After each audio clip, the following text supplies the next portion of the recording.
A few years ago, I was in Washington, D.C., and I was sharing a cab with a woman I didn't know. Never met her before in my life. We're splitting the cab. Midway through the ride, as I'm looking out my window, I hear the woman go, "Hey." And I thought she was gonna be like, "Hey, like you wanna fuck or something?" And I was gonna be like, "I can't, I'm married, so make it quick, all right?" I look over, I'm like, "What is it?" And she goes, "Is this yours?" And she's holding a wallet. And I go, "No, it's not mine." And she goes, "Oh, it must be the previous rider's wallet. I'll just give it to the driver." And I go, "Don't do that, look at him. He looks like a cab driver. He probably smokes crack every once in a while. You can't trust these guys." I go, "Give it to me. I'll get it back to the rightful owner." And she goes, "Really?" And I go, "Yeah." She gives me the wallet. Now I feel obligated to find the owner. But here's the honest to God truth. I really want to. I've always dreamed about finding a wallet. I don't know why. I dreamed I would find a wallet, I would open it would have $1,000 in it, I would get it back to the rightful owner, and it would turn out to be like Will Smith, and then he'd be like, "Do you want a helicopter?" And I'd be like, "Yeah." And I'd be like, "I got a family in Denver, do you like furniture?" So I open this wallet, it has $2, a grocery store rewards card, and a community college ID. So I have found not Will Smith's wallet. But I still try to do the right thing. I call the grocery store, I explain the situation, and I go, "Can you help me out?" And they go, "No. We're a grocery store. We don't track people down. Eggs are on sale. Go fuck yourself." And I was like, "Cool, thank you for your help." Then I call the community college, and I speak to literally every department in the community college for 4.5 hours. Before I finally get a contact number, I call the number, and a man answers the phone who I can only imagine has never used a phone before. Because he actually answers the phone with a noise. So just to break this shit down, I don't know if you've ever used a phone before, but usually when you call someone, and they pick it up, they say, "Hello?" That's fucking it. That's what people say when they answer the phone. Maybe if they're in a bad mood, "What?" Those are the two options. This man answers the phone, picks it up, and he goes, And I go, "Hello?" And he goes, And I go, "I'm gonna talk, and then you talk." And he goes, "Yeah." Like it was the first time someone explained to him how fucking phone calls work. Up until that point, he's just like, "That made a noise, I'm gonna make a noise too." So I go, "Hey, I found this wallet. I was given your number. I'm trying to return the wallet." And he says, "It's probably my son's wallet. He's always losing shit because he's a piece of shit." That's the first thing. I don't even know how to respond. I'm like, I go, "Well, can I give him his shit back?" He goes, "He's a real asshole." And I go, "We're talking about your son right now?"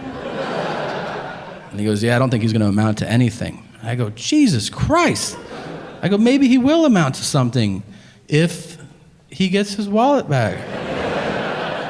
And he goes, Yeah, I'll let him know you called." And then he hangs up the phone without taking my information. So his plan is to go to his son and be like, "Some guy found your wallet." "Yeah, I don't fucking know." And he's like, "Walk away." So I'm super frustrated. I try to do the right thing, right? I forget about the wallet. A year goes by. A calendar year. I go back to DC.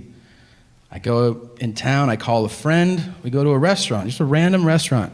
We sit down, and the waiter comes up to take our order, and I go, "Justin?" And he goes, "How do you know my name?" And I go, "Dude, I have your wallet." And he goes, "Oh, do you have it on you?" I go, "No, I don't fucking walk around with your wallet." I don't go, "I got my wallet and I got Justin's wallet. Now I'm ready to go out." "No, you fucking psycho." And he goes, "Do you want to hear about today's specials?" And I go, "Do you want to acknowledge that this is an amazing moment in both of our lives?" And he goes, "What do you mean?" "What do I mean? I found your wallet in a cab in DC a year ago. I don't know how many cabs are here, but I think it's a lot. I got told no 100 times by 100 people trying to find you. My hotel room used to look like an episode of NCIS. There was pins and charts connecting shit to each other. I spoke to your father, who's not a fan. I don't know if you knew that or not. I come to a restaurant at random. I get seated in your section, and I recognize you from your ID that's burned into my memory. You don't think that's fucking amazing? And he goes, we have a prime rib special. We also have a penne pasta. I can't eat. I'm like, what the fuck? He comes by, I go, look, I don't want to make a big thing here, but I do remember that I have your wallet in my bag in my hotel room. If you want to come by, I will give you your wallet. And he goes, okay. I go back to the hotel. I hear a knock at the door, and now I'm expecting him to lose his shit. I think the situation merits freaking the fuck out.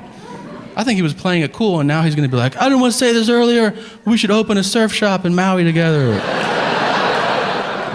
You know, or like, this is my newborn son, I want you to have him, like that shit. So I hear a knock at the door, I open the door, I'm like, hey, and he goes, hey, you got my wallet? And I go, yeah. And I give it to him, and he goes, cool. And he turns around, and he walks away. No. It's not cool.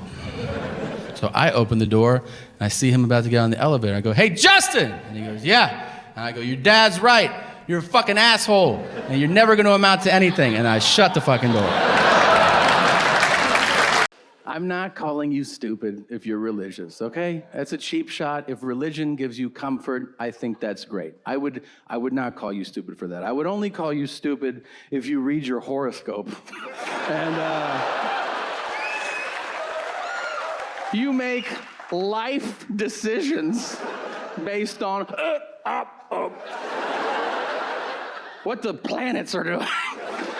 I don't know if you've ever spent time with one of these non-contributors, but they're usually sharing their wisdom, like, you gotta go for it, because you're a Pisces. Thanks, Doc. Those are the same people that think it's a miracle to share a birthday with someone. Like, that's a noteworthy event. And then you get to explain how that's not weird. Well, there's a lot of us. And not that many options. It's gonna happen all the time. Those people, ugh. But the ones who make me immediately homicidal are people who get excited about a close to each other birthday, as if that is worth wasting a breath on. I get this in hotels once a month. I check into a hotel, guy will take my ID and he'll be like, you're April 16th? I'm April 3rd.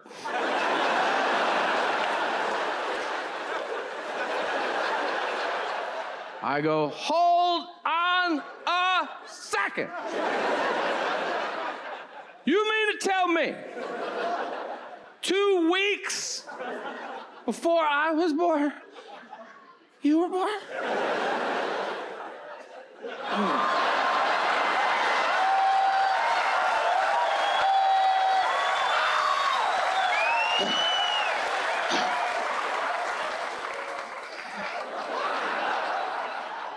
Yeah, I've got panty pudding now. Guys, have you ever thought about how many times you may have slept with your significant other? You should know the answer, so let me just start there, all right? If you do, that's terrifying, and we'd like you to leave. Yeah, if you're sitting here, you're like, oh, finally, somebody has... It's 926. There's the exit. What I'm saying as a concept, it is reasonable to assume if you've been with somebody 3 years, you have a healthy thing going on, you may have slept together a few hundred times, right? Right. Now, I want you to think about how many times your dad has finished inside of your mom. So many times. Tom, why would you say that? Well, basically, I think all of our moms are a bunch of cum dumpsters, you know, but your mom more than my mom. Now, Ugh, I know. It's a tough image to get out of your head once I've planted it, right? You're like, God damn it, my mom's dripping? Probably, yeah. Soaking wet. Look, your mom has done some nasty shit. Let's talk about it.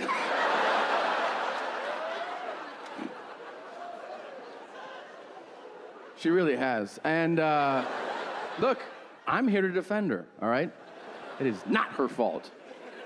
It's your dad's fault, for sure. Your dad, with all due respect, is kind of a piece of shit. A little bit. And if you're like, not my dad, he's good. Yeah, to you. He's not always like that to your mom. If they've been together 3 decades, you don't think he says some off-colored shit every now and then? Of course he does. They're laying in bed, your dad's tossing and turning, he can't sleep. Your poor mother, is everything all right, dear? It's fine. Was supper good? Yeah, shut up, I'm trying to sleep. Can I do anything to help? Yeah, you can lick my balls, all right? And you want to know something? Your poor mother, she does it, all right? Because she's a ball hog, so your mom gets down there.